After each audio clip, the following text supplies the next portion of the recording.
Olá, tudo bem?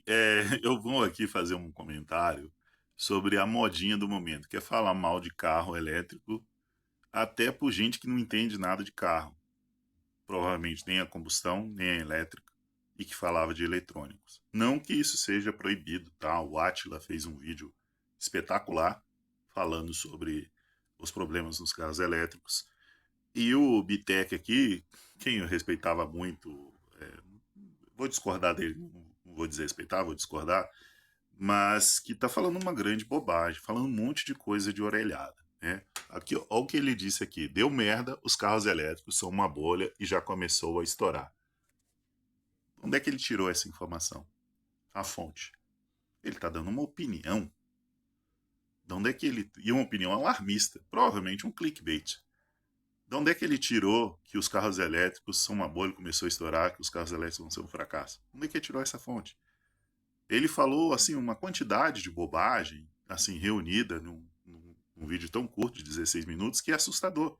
Ele falou que qualquer batidinha danifica as baterias dos carros. É de uma ignorância assustadora.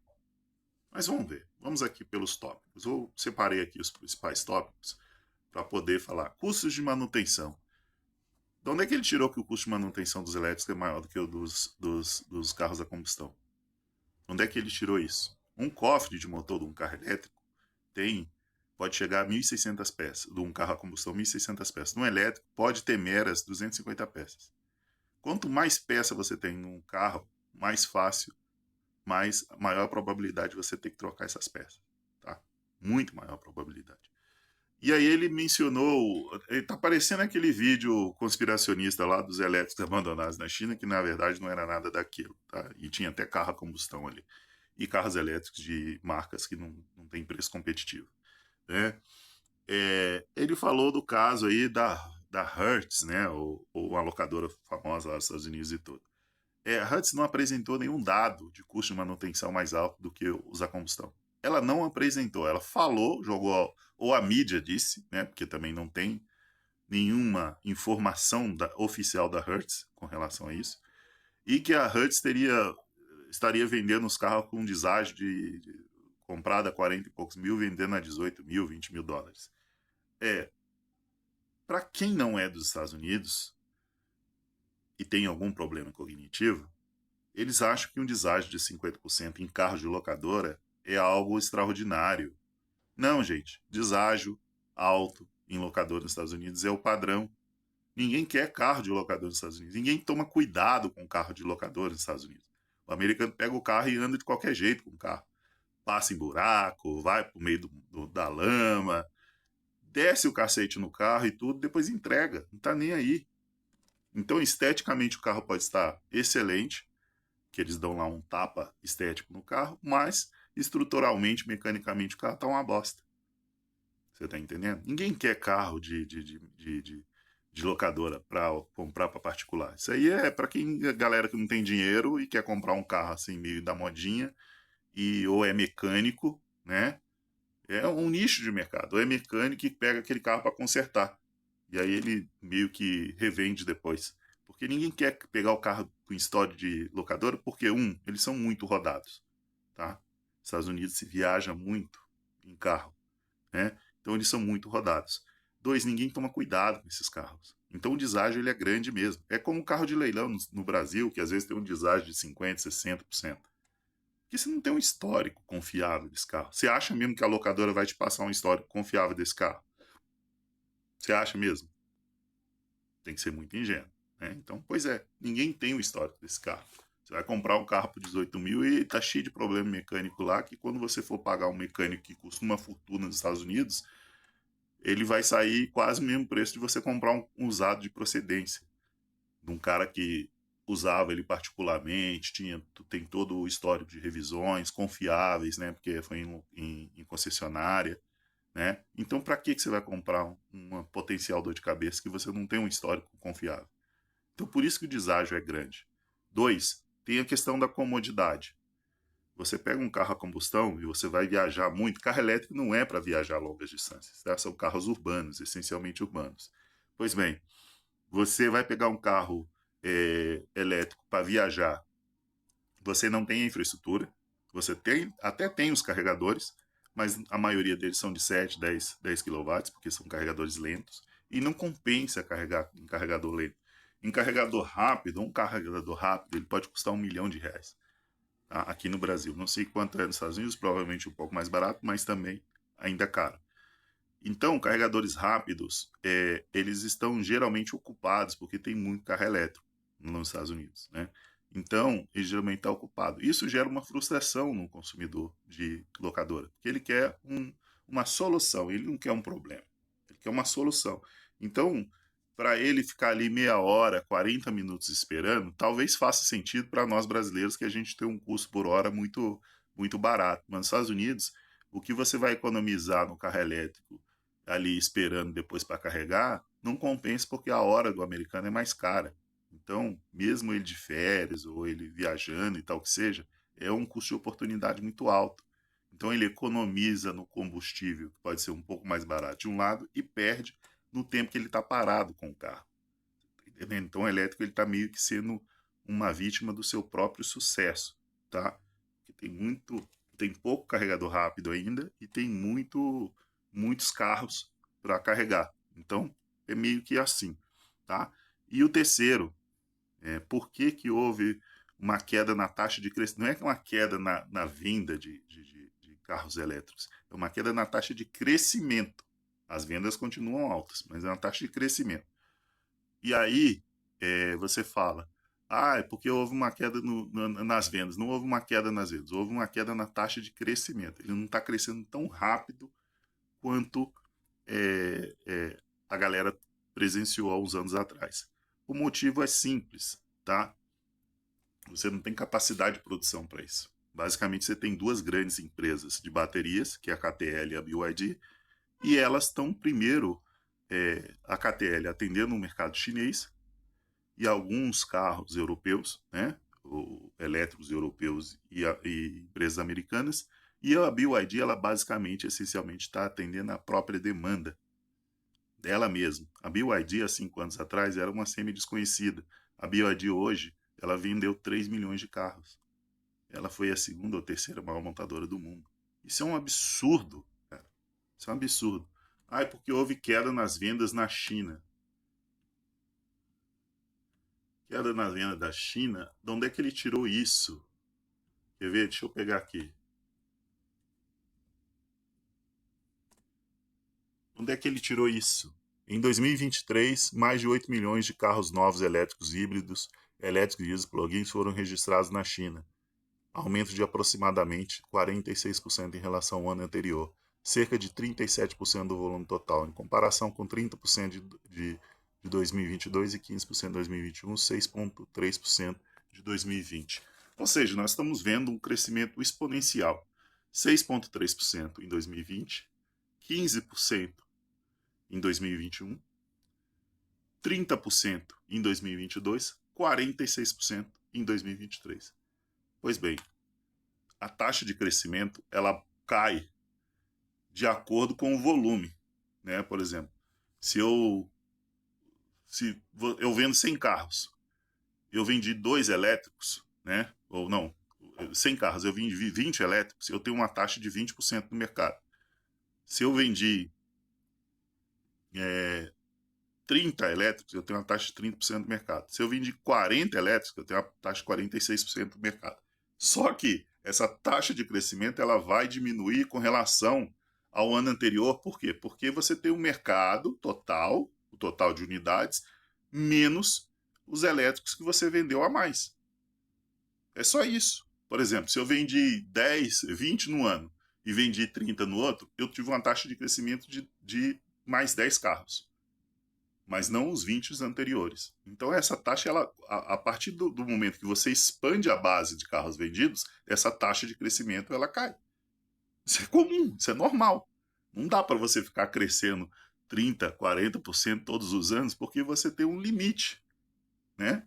Um limite de carros, um limite, o próprio mercado te limita. Hoje, ela está em 37% do mercado chinês. Isso é um absurdo, meu amigo. Nós estamos falando de um mercado de 5 anos. 5 anos. E ele já tem 37%. Sabe qual era a previsão? Deles terem entre 15% e 20%. Ou seja, eles estão acima da previsão. E aí, a BYD e a CATL, ela tem que atender todo o mercado chinês e depois o mercado global. Primeiro ela vai dar preferência ao mercado chinês e depois o mercado global. Então não há essa capacidade de produção tão grande para atender o mundo inteiro. O mundo inteiro ele é atendido por 14, 20 grandes fabricantes, não por dois. Então ela não vai conseguir atender essa demanda toda num custo de bateria, num custo de produção reduzido. Ela tem que começar, ela vai ter que começar a subir o preço das baterias para poder fazer um leilão de preço, que é a antiga oferta e demanda. Eles não querem fazer isso. Isso vai encarecer o carro elétrico. Por outra ponta, você teve retirada de subsídios na Europa e Estados Unidos porque eles se assustaram, porque eles não acharam que esses carros elétricos tomariam um mercado tão rápido. Se você tivesse esses subsídios, mantesse esses subsídios para ter 30% do mercado, que era a previsão, para 2030, isso ia acontecer antes. E esse dinheiro está vindo do Estado, meu amigo. Onde é que você vai tirar esse dinheiro para isso? O outro ponto que eles não pensaram na época é que os carros elétricos, eles limam muita necessidade de peças. E isso vai atingir as economias dos países desenvolvidos ou subdesenvolvidos, ou o que seja. Você vai eliminar muita peça, muito emprego. Você vai eliminar muito emprego. Porque você vai eliminar um monte de peça que você não precisa. É cabeçote, é bico injetor, injeção indireta, injeção direta, é bieleta. Isso tudo vai pro lixo, cara, porque o motor elétrico ele é praticamente inquebrável. Ele não precisa nada disso, entendeu? E já está tendo estudos para introduzir, voltar aos estudos de introduzir esses motores nas rodas, ou seja, você e sincronizar essas rodas de forma eletrônica, ou seja, você eliminaria até os diferenciais. Câmbio, diferencial, ia tudo pro saco. Aliás, já não tem câmbio, né? Ali uma coisa ali meio que simula um câmbio. Mas até aquilo ia pro saco. Era ser tudo controlado eletronicamente. E aí esse espaço ali, central, ou na parte de trás, se é a propulsão traseira, né? Ele seria um espaço a mais que você ganharia ali. Então até nisso tem essa evolução. Ah, e porque as baterias, que isso, que aquilo outro. Amigo, você está falando bobagem. Você sabe por quê? Porque essas baterias elas são projetadas. Ela tem uma garantia de 5, 8 anos. Elas são projetadas para rodar no mínimo 400 mil quilômetros. No mínimo. Mas tem estudos que dizem que essa projeção ela é subestimada, que elas podem rodar de 800 a 1 milhão de quilômetros, essas baterias. Por quê? Isso é crível, porque você já tem o JS1, que é uma bateria já ultrapassada, a primeira geração, não a segunda, que você tem carros aí com 185 mil, quase 200 mil quilômetros rodados, que estão com 87% de capacidade da bateria, e tem quase 200 mil quilômetros rodados. Se você jogar isso, fizer uma projeção aí pessimista aí, vamos dizer que vai perder mais 17%, né? Vai com 370 mil quilômetros rodados, você tem uma bateria a 60% com 380 mil quilômetros rodados. A maioria dos carros a combustão com 380 mil quilômetros rodados, você pode jogar aí no lixo. Ou você já gastou o dobro do que você gastou ao comprá-lo em manutenções. Porque você não está levando isso em conta. Ah, é porque o custo da Hertz de manutenção é mais caro que isso, que aquilo outro. Bom, a Hertz falou isso, ela provou isso em algum momento, ela mostrou a conta das manutenções. Ah, é porque tem que ter uma mão de obra especializada, blá blá blá. Não existe nada de extraordinário no carro elétrico que você precise de um mecânico especializado. A única coisa é o módulo de bateria. E as baterias, elas têm garantia mínima de 5 anos.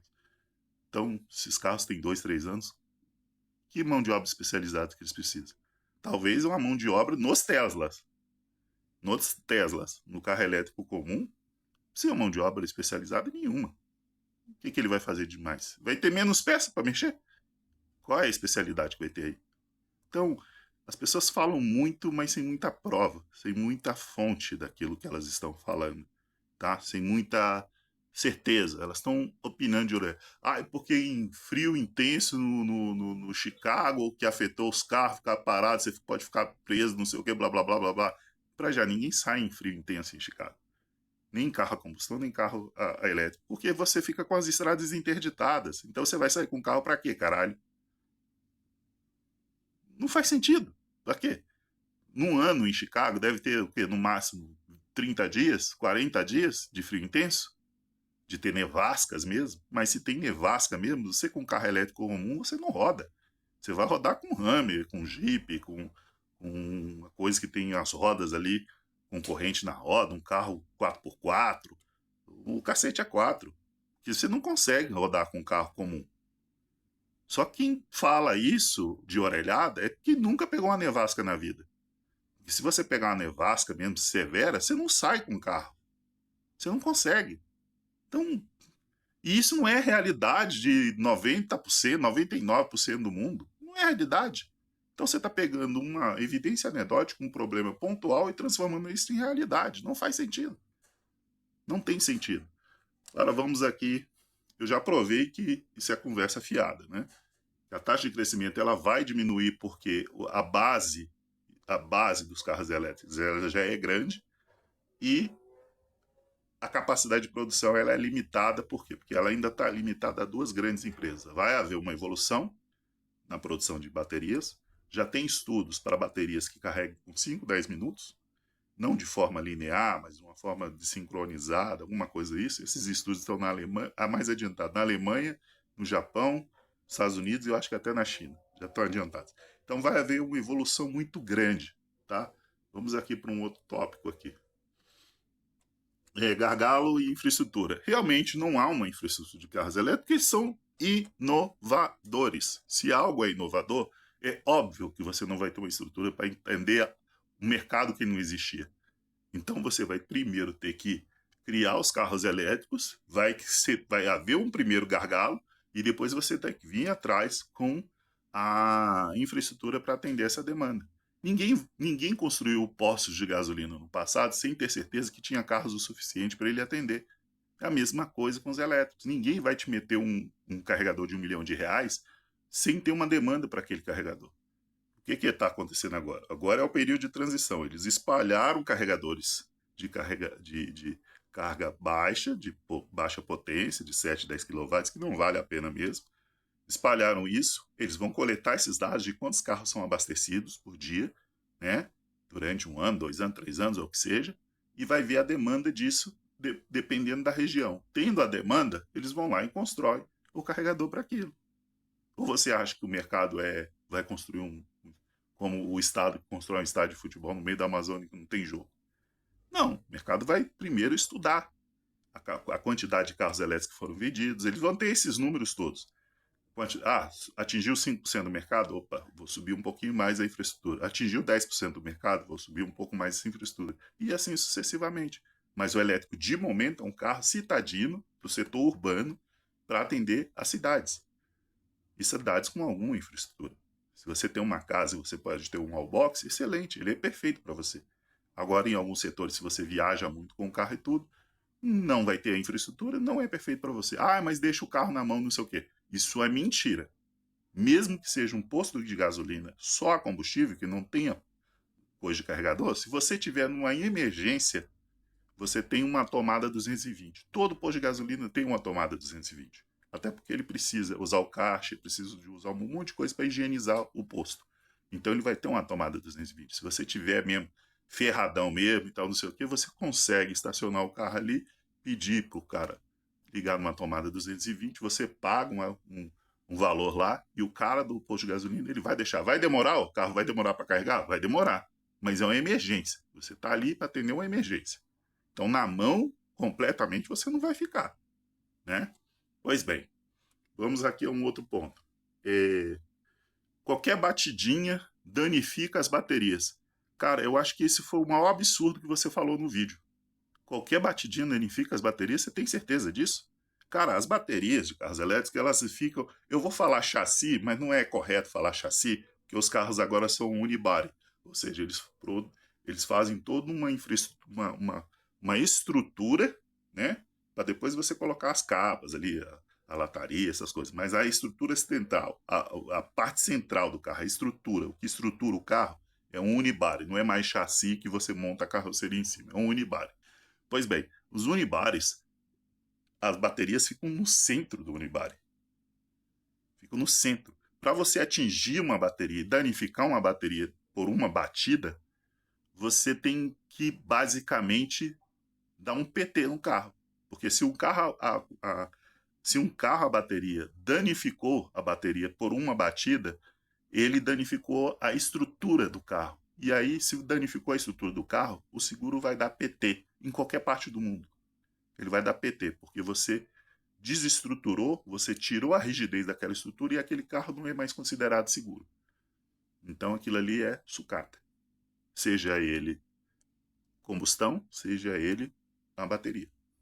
Então ele vira sucata. Então se você tem um carro novo, segurado, e o cara deu uma porrada e danificou a bateria, ele danificou a estrutura.